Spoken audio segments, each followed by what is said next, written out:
hari ini mengenai terhadap kelompok RP 4 yang berisikan Farel Justin Aryo Wibowo, Jonathan Alexander Kresna, Justin Samuel Purnomo. Kelompok research paper 4 pada siang hari ini akan mempresentasikan RP mereka yang berjudul pemanfaatan piezoelectric sebagai alat konversi energi bunyi menjadi energi listrik. Namun sebelum memulai presentasi pada hari ini, saya juga akan memperkenalkan penguji. Ada Miss Olin selaku penguji bahasa dan juga Pak Agus Herwanto selaku penguji materi, di mana presentasi akan berjalan selama 20 menit. 20 menit untuk para presenter dan juga dilanjutkan 20 menit berikutnya untuk penguji bahasa dan penguji materi memberikan beberapa pertanyaan, serta 10 menit terakhir untuk pertanyaan daripada audiens dan tanggapan orang tua.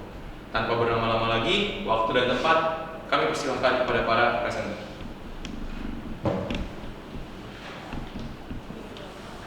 Terima kasih atas kesempatannya moderator. Selamat siang Bapak penguji materi yang Bapak Agus Herwanto, Miss Olin sebagai guru penguji bahasa, moderator, notulen, terlebih untuk hadirin sekalian yang kami hormati dan kami kasihi. Terima kasih karena sebelumnya telah menyempatkan waktu pada hari ini untuk melihat presentasi kami, presentasi research paper kelompok 4. Sebelum kami memulai presentasi kami, izinkan masing-masing dari kami memperkenalkan diri kami terlebih dahulu. Nama saya Farel Justin Aryo Wibowo dari kelas 12 IPA 2 nomor absen 10. Saya Jonathan Alexander Kresna, 12 IPA 2 absen 18. Dan saya Justin Samuel Purnomo dari 12 IPA 3 absen 21. Kami akan mempresentasikan research paper kami yang berjudul pemanfaatan piezoelectric sebagai alat konversi energi bunyi menjadi energi listrik. Berikut ini adalah isi dari presentasi kami. Presentasi kami meliputi 4 bab utama, yakni pendahuluan, metodologi, hasil dan pembahasan, diakhiri dengan kesimpulan dan saran. Bagian pertama adalah pendahuluan. Energi listrik merupakan sebuah elemen yang mendasari kebutuhan hidup manusia. Kebutuhan terhadap energi listrik semakin berkembang seiring dengan berjalannya waktu, mengingat kita hidup di era di mana setiap sisi kehidupan kita berintegrasi dengan perangkat elektronik yang bersumber dari energi listrik. Akan tetapi, keberadaan dari krisis energi akibat ketergantungan dan ketidakseimbangan antara supply dan demand menunjukkan bahwa kebutuhan terhadap sumber energi alternatif adalah suatu hal yang esensial. Dengan begitu, kemudahan untuk memperoleh energi listrik adalah sebuah prioritas bagi kita bersama. Di tengah modernisasi, berbagai macam perangkat elektronik mulai dihasilkan. Terlepas dari dampak positif yang mereka berikan, nyatanya mereka juga membawa dampak negatif. Tak terkecuali adalah kebisingan. Menurut Menteri Negara Lingkungan Hidup pada tahun 1996, kebisingan sendiri merupakan bunyi yang tidak diinginkan dari sebuah kegiatan dalam kurun waktu tertentu. Kebisingan sendiri dapat diperoleh dari perangkat elektronik penghasil bunyi dengan skala atau taraf intensitas bunyi melebihi skala intensitas yang telah ditetapkan oleh pemerintah. Nyatanya, menurut penelitian yang dilakukan oleh Belirantai pada tahun 2020, kebisingan di Jakarta dapat mencapai 81,89 desibel, yakni melebihi standar baku mutu yang telah ditetapkan oleh pemerintah. Hukum kekekalan energi menyatakan bahwa energi tidak dapat dilenyapkan atau dimusnahkan, melainkan dapat ditransformasikan dalam berbagai macam bentuk yang berbeda. Melihat ketiga konsep yang telah saya jelaskan tadi, kami melihat sebuah peluang bahwasannya energi bunyi sebagai salah satu sumber energi alternatif dapat diubah menjadi energi listrik. Proses transformasi tersebut atau perubahan tersebut dapat diimplementasikan dengan menggunakan prototipe piezoelectric sebagai alat konversi. Dengan begitu, kami merumuskan beberapa permasalahan, yakni bagaimana hubungan taraf intensitas bunyi dan variasi jumlah piezoelektrik terhadap besar energi listrik per satuan waktu yang dihasilkan. Oleh karena itu, penelitian kami bertujuan untuk mengetahui hubungan taraf intensitas bunyi dan variasi jumlah piezoelektrik terhadap besar energi listrik per satuan waktu yang dihasilkan. Adapun teori-teori yang mendasari penelitian kami ada 3. Pertama adalah piezoelektrik. Piezoelektrik berasal dari 2 kata dasar, yakni piezo yang bermakna diberikan tekanan dan elektrik yang bermakna listrik. Hadirin sekalian dapat melihat gambar 1, yakni struktur piezoelektrik. Nyatanya, lapisan piezoelektrik terdapat di antara 2 buah elektroda yang bermuatan. Elektroda-elektroda tersebut tepat terletak di atas diafragma bulat lapisan logam. Ketika elektroda-elektroda bermuatan tersebut diberikan sebuah perubahan tekanan, maka akan terjadi yang namanya polarisasi atau perkumpulan molekul-molekul bermuatan yakni positif dan negatif di 2 elektroda yang berlawanan. Polarisasi inilah yang akan menghasilkan yang namanya dipol terinduksi. Dipol yang berarti momen di antara 2 buah muatan listrik, dan terinduksi yang bermakna dihasilkannya arus listrik. Arus listrik sama saja dengan pergerakan elektron. Ketika sudah ada arus listrik dan sudah ada hambatan atau resistansi rangkaian, maka akan muncul yang namanya tegangan. Disinilah diterapkan yang namanya deformasi material atau perubahan dari awalnya diberikan tekanan mekanik menjadi energi listrik. Selanjutnya adalah bunyi. Bunyi pada dasarnya merupakan hasil dari getaran sebuah objek yang merambat dalam medium, tak terkecuali adalah medium udara. Getaran merupakan fluktuasi tekanan udara secara periodik dalam pola gerak harmonik dengan frekuensi udara yang sejajar dengan frekuensi udara sebelumnya. Tekanan bunyi dalam akustik fisis dapat diperhitungkan dengan taraf intensitas bunyi, yang pada dasarnya merupakan perbandingan secara logaritmik antara intensitas sumber bunyi dengan intensitas ambang pendengaran manusia, yakni sebesar 10⁻⁻12 watt per meter kuadrat. Satuan taraf intensitas bunyi sendiri adalah desibel. Hadirin sekalian dapat melihat persamaan di bawah ini, dengan TI adalah taraf intensitas, I sebagai intensitas sumber bunyi, dan I0 adalah intensitas acuan. Selanjutnya adalah energi listrik. Energi listrik merupakan sebuah energi yang dihasilkan dari reaksi kimia akibat pergerakan elektron secara kontinu. Energi listrik dapat diperoleh dari hasil konversi sumber energi lainnya, dan energi listrik biasanya dapat ditemukan dalam bentuk energi kinetik ataupun energi potensial. Adapun persamaannya dapat dilihat sebagai berikut. Rumus umumnya adalah energi listrik sama dengan Q sebagai muatan dan V sebagai beda potensial. Dan dapat diperhitungkan juga, yakni energi listrik sama dengan voltase atau beda potensial yang dikuadratkan dibagi dengan hambatan dikalikan dengan satuan muatan, satuan waktu. Selanjutnya metodologi penelitian akan dijelaskan oleh teman saya, Justin Samuel Purnomo. Ya, terima kasih Farel. Dalam metodologi ini kami akan membahas tentang alat bahan, alur-alur, dan variabel-variabel penelitian. Untuk yang pertama, kami akan membahas tentang jenis penelitiannya. Yang pertama adalah kuantitatif. Artinya kami mengukur atau melakukan penelitian ini dalam bentuk data dan angka-angka. Dan yang kedua adalah eksperimen. Berarti kami mengulang proses pengujian ini berkali-kali untuk mendapatkan data yang akurat dan mencari hubungan sebab akibat dari perlakuan tersebut. Untuk pengolahan data sendiri, kami menggunakan analisis korelasi, yang berarti kita mencari pengaruh dari variabel satu ke yang lainnya melalui grafik. Variabel-variabel tersebut terbagi menjadi 3, kontrol, bebas, dan terikat.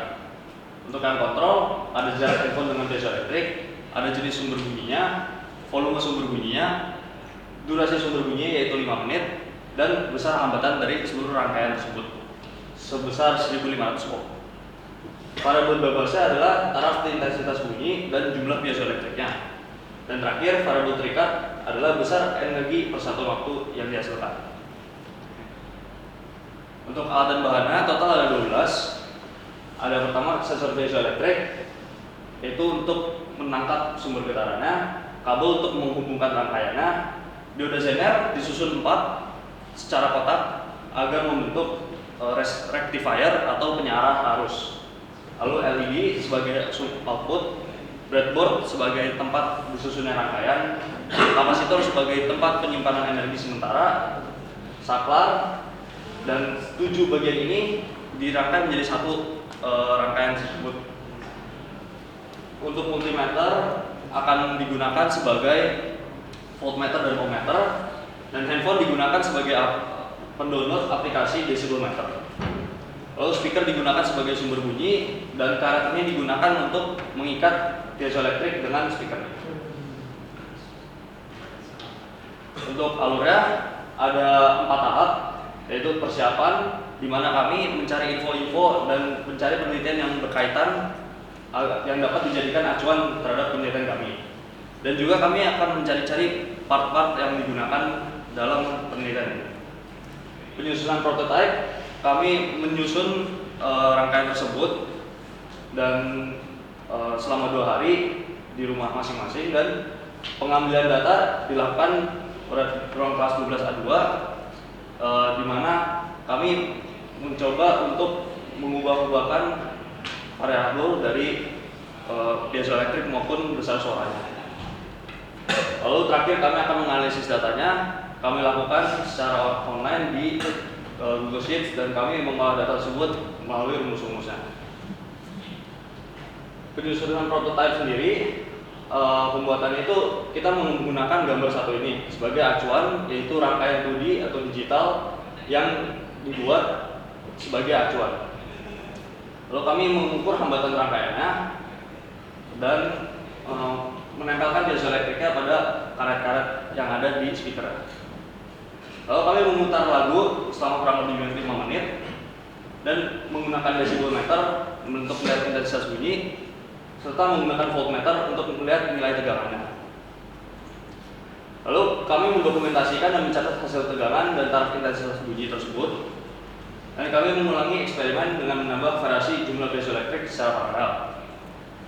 Secara paralel dapat dilihat pada gambar kedua ini, di mana ada 1, 2, dan 3 piezo yang disusun secara paralel. Ini adalah gambar 3 adalah rangkaian hasil akhirnya, dapat dilihat di situ juga di meja.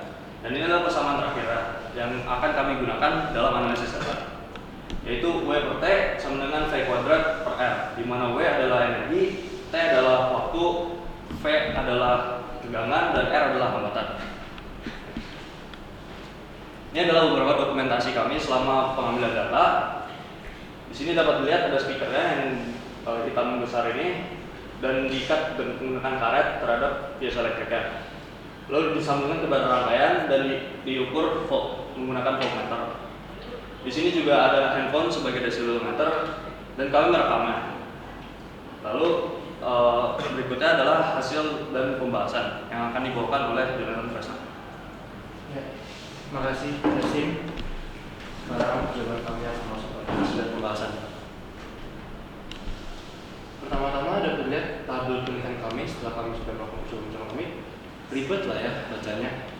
Ini nolnya banyak banget sampai biji pun. Jadi dapat lihat faktor yang pertama yaitu jumlah sensor piezoelektrik, yaitu 1, 2, dan 3, serta taraf intensitas bunyi dalam satu desibel dari 70 sampai 79. Untuk simplify semuanya, kami sudah tulis di sini juga bahwa rata-rata energi listrik per satuan waktu yang dihasilkan oleh setiap rangkaian mulai dari 1 sensor piezoelektrik yaitu 6,548 nanojoule per sekon, 2 sensor menghasilkan 16,817 nanojoule per sekon, dan 3 sensor piezoelektrik menghasilkan 20,442 nanojoule per sekon. Penting untuk dicatat bahwa energi yang dihasilkan kami menggunakan satuan nanojoule per sekon, bukan satuan internasional yaitu joule per sekon. Hal tersebut dikarenakan energi yang dihasilkan oleh setiap rangkaian mulai dari 1 sensor sampai dengan 3 sensor sangatlah kecil dalam bentuk 10 pangkat min 9 yaitu nano. Selanjutnya, rata-rata peningkatan.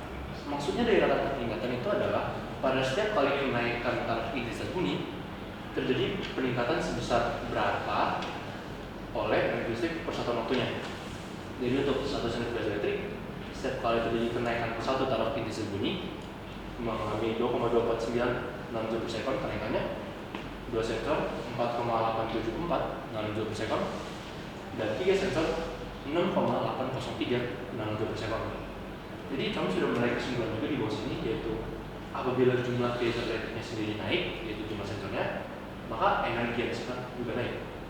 Dan apabila taraf intensitasnya naik, maka energi yang dihasilkan juga akan naik. Selanjutnya mungkin buat lebih gampang lagi ya dibacanya, kami juga sajikan sebuah grafik. Lebih jelas terlihat bahwa 3 piezo menghasilkan energi listrik per satuan waktu yang lebih besar dibandingkan dengan 2 dan 1 yang kuning.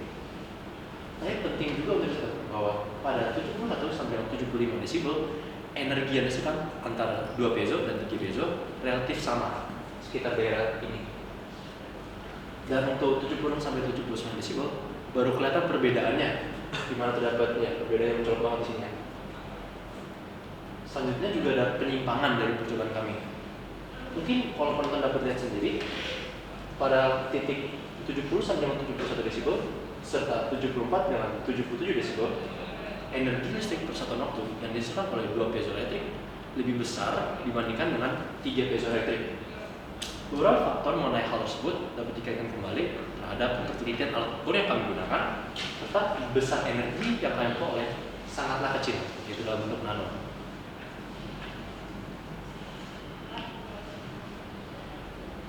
Terakhir, saya akan masuk pada kesimpulan dan saran. Penting untuk kami melihat kembali rumusan masalah percobaan kami. Yang pertama, bagaimana hubungan antara intensitas bunyi terhadap besar energi listrik per satuan waktu yang dihasilkan. Untuk menjawab rumusan masalah kami ini, kami mengambil salah satu cuplikan atau salah satu bagian dari tabel kami. Yang ini hanya menggunakan yang satu sensor piezoelektrik dengan taraf intensitas bunyi dari 70 sampai 79. Apabila dilihat dapat menarik kesimpulan bahwa semakin besar taraf intensitas bunyi, maka semakin besar pula energi listrik per satuan waktu yang dihasilkan. Dapat dikonfirm lagi oleh rata-rata peningkatan, di mana setiap nilai dalam bentuk yang positif. Yang berarti setiap kali terjadi peningkatan taraf intensitas bunyi, maka kenaikan energi listrik per satuan waktu dalam bentuk positif, yaitu naik ke atas lagi. Yang kedua, rumusan masalah kami adalah bagaimana hubungan variasi jumlah piezoelektrik terhadap besar energi listrik per satuan waktu yang dihasilkan. Kami mengambil cuplikan lagi dari yang lebih gampang lagi dibaca, 1 sensor, 2 sensor, dan 3 sensor. Jadi dapat ditarik lagi kesimpulan baru, semakin banyak jumlah piezoelektrik, semakin besar energi listrik per satuan waktu yang dihasilkan. Tapi mungkin beberapa dari kan pasti nanya, lah di grafiknya sendiri antara rentang 70 sampai dengan 71 dan 74 sampai dengan 77, energi yang dihasilkan yang dari 2 sensor piezoelektrik lebih besar dibandingkan 3 piezoelektrik. Walaupun hal tersebut terjadi, yang kami lihat merupakan rata-rata yang dihasilkan oleh setiap sensor atau setiap rangkaian sensor piezoelektrik. Sehingga ya kesimpulan masih akan benar, apabila terjadi peningkatan jumlah sensor piezoelektrik, maka energi listrik per satuan waktu juga akan meningkat dari 6, 16 sampai 20. Mungkin beberapa saran dari kami untuk peneliti-peneliti lain yang fokus terhadap topik seperti ini. Yang pertama, untuk memeriksa kualitas dan ukuran sensor piezoelektrik ataupun alat ukur multimeter dan desimeter, serta mempertimbangkan konversi vibrasi energi alternatif lainnya. Mungkin bukan hanya dalam bentuk suara, tapi mungkin gerakan kaki orang juga bisa. Selanjutnya merupakan daftar pustaka yang kami gunakan, yang berisi dengan jurnal-jurnal kami yang kami lihat. Dan sekian dan terima kasih audiens dan para guru penguji. That's all for us.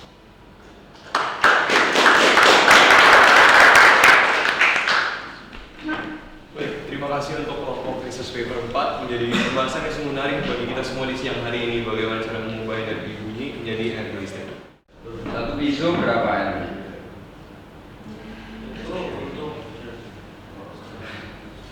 Untuk seluruh rangkaiannya kami mengukur 1500 ohm.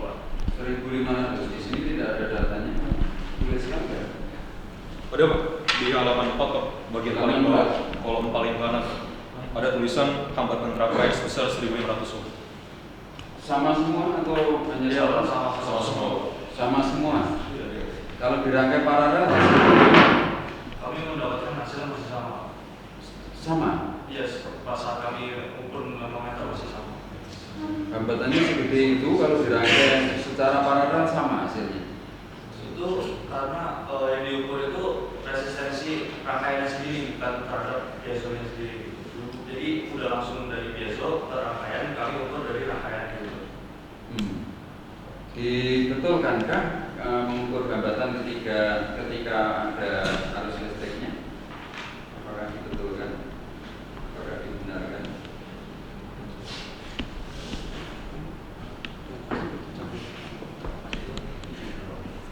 Izin untuk menambahkan Pak. Ya, silakan. Untuk dari hambatan resistensi kami ini dari awal dari masing-masing piezo kami hitung, karena yang kami hitung itu Dihitung atau diukur? diukur Pak. Kami mengukur resistensi rangkaian keseluruhan Pak, bukan ke arah masing-masing sensor piezo. Karena ada LED dan ada rectifiernya itu pada rangkaian yang berwarna putih Pak, di breadboardnya. Jadi rangkaian keseluruhan termasuk kapasitornya. Iya Pak. Ya, berarti apakah tepat kalau itu kamu masukkan ke perhitungan atau formula atas tegangannya piezo? Kamu mengukur tegangan piezo saja toh? Rangkaian juga? Iya, termasuk rangkaian. Termasuk Seperti rangkaian. dari dokumentasinya sudah ada. Jadi langsung bareng rangkaian itu, Pak. Ya, baik. Terakhir saya kira perlu diberi penjelasan di dalam analisa mengapa kok 7 sampai 75 tadi hasilnya peningkatannya tidak sebesar yang 76 sampai 79 desibel ya. Itu lalu semoga ini terakhir. Di grafik, coba lihat grafiknya. Bagus. Maksudnya tersisa 6 menit juga dengan bisa. Tuh, katanya tadi 11 itu, tak pikir 11 saya. Enggak ngomong. Ya oke, itu koreksi aja supaya nanti ya. Mohon maaf ya berarti. Itu judulnya antara grafik desibel terhadap energi. Yang satu menunjuk satuan, yang satu menunjuk besaran. Tolong dikoreksi ya. Oke? Ya, di sini ada tertulisnya grafik desibel terhadap energi. Yang satu itu menyatakan desibel itu kan satuan, ya kan? Sedangkan energi itu besaran. Koreksi aja. Ya, terima kasih. Terima kasih bagus atas Mohon waktunya. maaf. Iya, terima kasih moderator atas waktunya. Lain kali semoga bisa dipisah ya waktunya. Membimbing materi berapa menit, membimbing bahasa berapa menit. Selamat siang Bapak Ibu, selamat datang melawan Kanisian juga. Terima kasih atas kehadirannya, terima kasih atas dukungannya untuk teman-teman penyaji. Baik, teman-teman saya ingin menanggapi yang pertama. Teman-teman di sini menyatakan di bagian pendahuluan ada ketidakseimbangan antara supply yang terbatas serta demand yang tinggi menuntut penggunaan sumber energi alternatif. Nah, ketika teman-teman menyebutkan ketidakseimbangan, substansial, signifikan, itu harus disertai data sehingga pernyataan teman-teman bukan merupakan asumsi, melainkan sebuah fakta. Ya, nanti bisa ditambahkan ya data pendukungnya ya. Saya sekedar menanggapi sih. Oke, kemudian di sini tingkat kebisingan di Jakarta itu 81,89%. 89 dBA. Itu apa ya? Singkatannya apa? Sorry? Desibel. Oke. Itu paling banyak bersumber dari apa? Itu harus disertakan sehingga penelitian ya Itu rata-rata keseluruhannya secara umum. secara Baik. umum. Yang melampaui standar mutu yang ditetapkan secara keseluruhan juga harus dibandingkan. Kalau memang tingkat yang ada segini, maka standar mutunya segini. Gitu ya, itu harus ditetapkan. Kemudian boleh ditunjukkan ke saya bagian rumusan masalah di awal. mengetahui hubungan taraf tersebut terhadap besar energi listrik persatuan, dan dihasilkan mengetahui hubungan variasi jumlah bla bla bla bla. Sebenarnya tujuan kamu satu atau dua? Tapi itu di ringkas menjadi satu paragraf. Jadi antara taraf dengan variasi jumlah itu nggak ada hubungannya. Serius nggak ada hubungannya. Kalau saya baca tabel kamu itu ada hubungannya. Coba kembali ke tabel hasil penelitian. Jadi kamu pegang ya rumusan masalahmu juga. Kalau tabel ini saya bacanya tarafnya 70 dengan variasi 1 fisioelektrik itu menghasilkan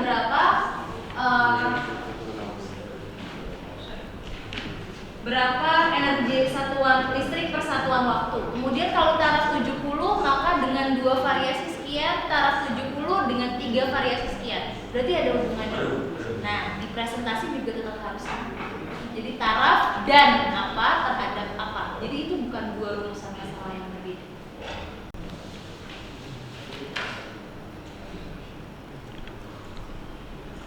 Kalau memang penelitian kalian yang dinilai berhasil bahwa fisioelektrik itu bisa menjadi sebuah penghantar atau converter energi, maka manfaat penelitian ini kalian akan bawa ke arah mana? Artinya akan berguna di ranah apa di Jakarta? Silakan jawab.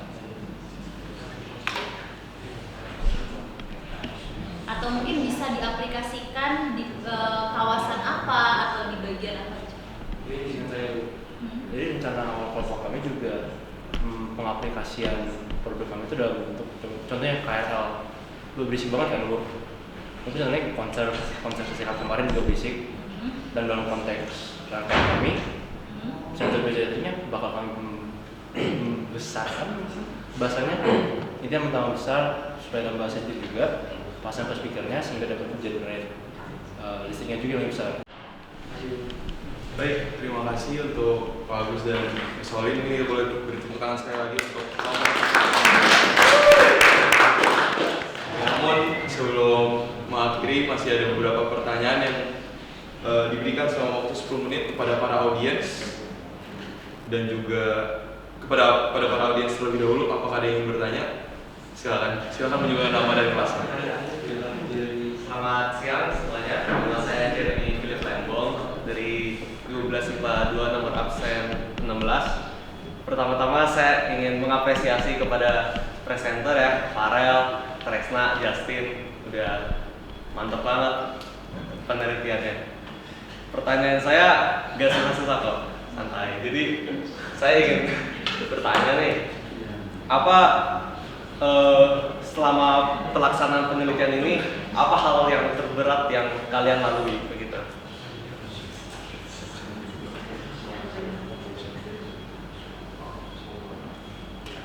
Dari pengalaman kelompok kami sendiri, kami mengalami kesulitan paling besar itu sebelum kami melakukan penelitian tersebut, di mana kami menemukan masalah kalau awalnya itu misalkan piezo langsung dengan suara itu nggak bisa, dia harus ada media perantara untuk mengubah suara itu menjadi getaran atau langsung ke sumber getarannya sendiri.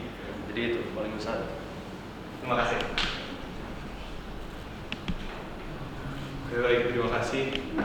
Apakah ada pertanyaan lain dari audiens? Masih memiliki sisa waktu yang lumayan. Dari audiens kelas 11 atau audiens kelas 12 lainnya.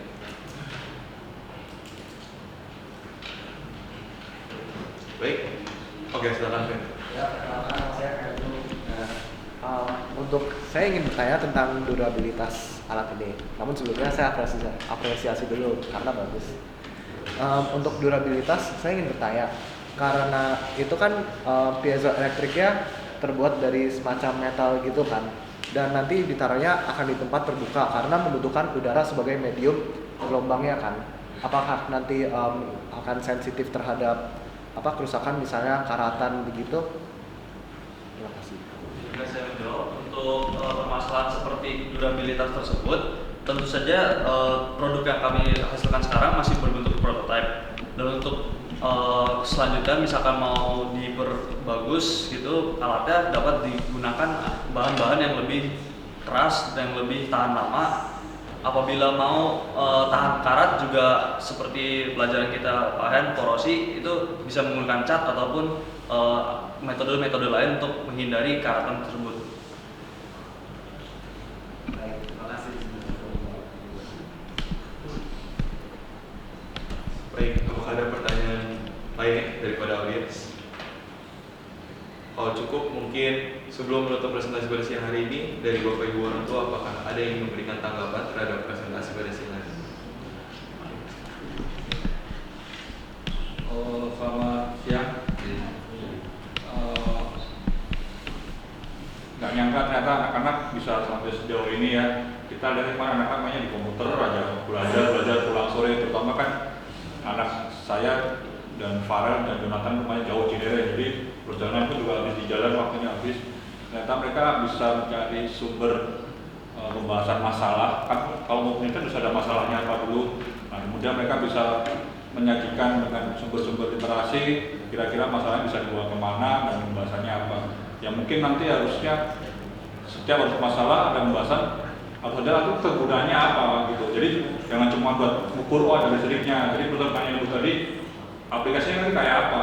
Harusnya mungkin aplikasinya ya, kalau misalnya alat ini bisa mengukur dari merubah bisingan itu jadi energi listrik, kemudian energi listriknya disimpan ke baterai kemudian jadi lampu, mungkin lampu kecil aja itu udah cukup, nggak perlu kita sampai lampu yang besar kayak lampu iklan, tapi asal satu lampu kecil bisa menerangi sekitarnya, itu saya rasa sudah cukup sebagai salah satu konversi energi yang bagus. Itu aja jadi.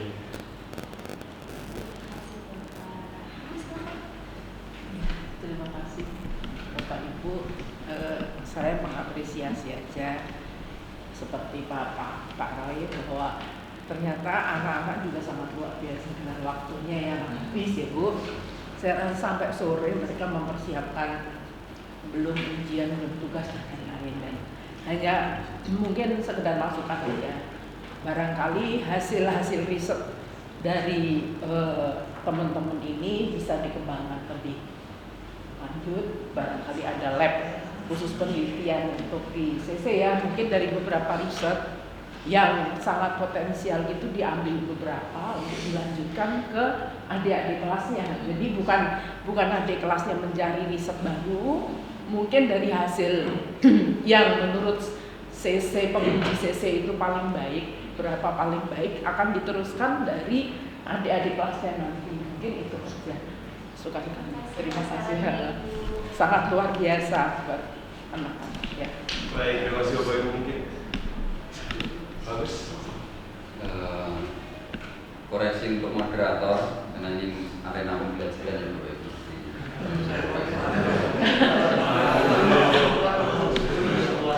Mumpung belum lebaran, jadi tolong diperhatikan, yang dipersilahkan itu orang, bukan waktu dan kesempatan ya. Kesempatan waktunya itu milikmu sekarang ini, maka diberikan. Tetapi kalau orang itu baru dipersilahkan ya. Oke, lalu yang terakhir, apa refleksi kalian masing-masing? Berapa kali gagal ini? Baik Pak, mulai dari saya, untuk kegagalan sendiri kami satu kali gagal dan cukup membuat kami depresi waktu itu, yakni pada bulan Desember kami ke lab fisika. Kami mencoba bagaimana caranya supaya bisa menghasilkan tegangan sekecil apapun. Nyatanya setelah mungkin 1,5 jam berkutat tidak ada hasil. Kemudian kami mengkonsultasikan dengan guru pembimbing, baru kami bisa menyusun RP seperti ini dengan solusi yang terbaru. Dari saya sendiri, refleksi saya adalah soal leadership. Bagaimana saya bukan hanya memimpin teman-teman saya, tapi juga memimpin diri saya sendiri. Saya harus bisa menurunkan ego saya supaya melihat segala sesuatu dengan secara lebih realistis. Selain itu, saya juga belajar untuk pantang menyerah juga, karena dari depresi itu saya bisa membuat suatu hal yang bisa bermakna, dan terlebih tanpa bantuan dari teman-teman saya juga, saya yakin pasti research paper ini tidak akan jadi atau enggak.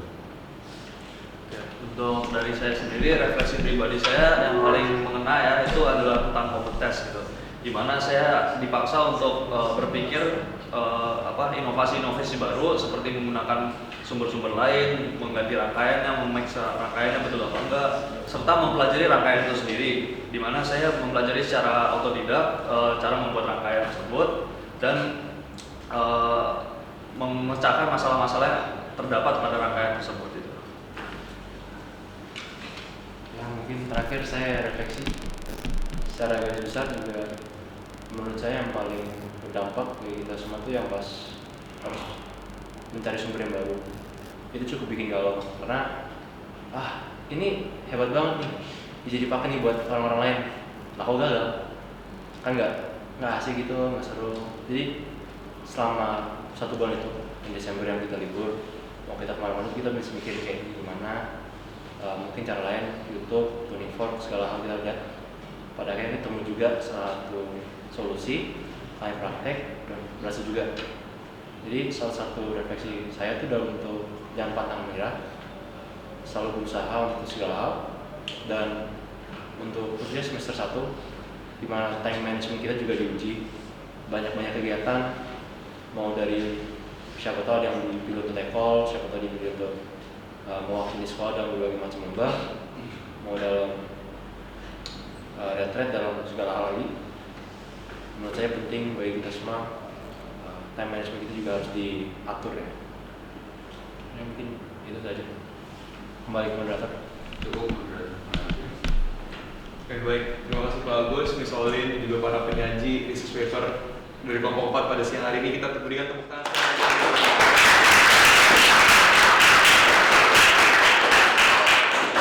Di penghujung presentasi pada siang hari ini, terima kasih pada Bapak Ibu orang tua, para audiens dan juga para hadirin yang hadir. Menjadi pembelajaran yang sangat penting bagi kita semua pada siang hari ini dan semoga kita bisa berjumpa lagi di kesempatan yang lain. Terima kasih semuanya.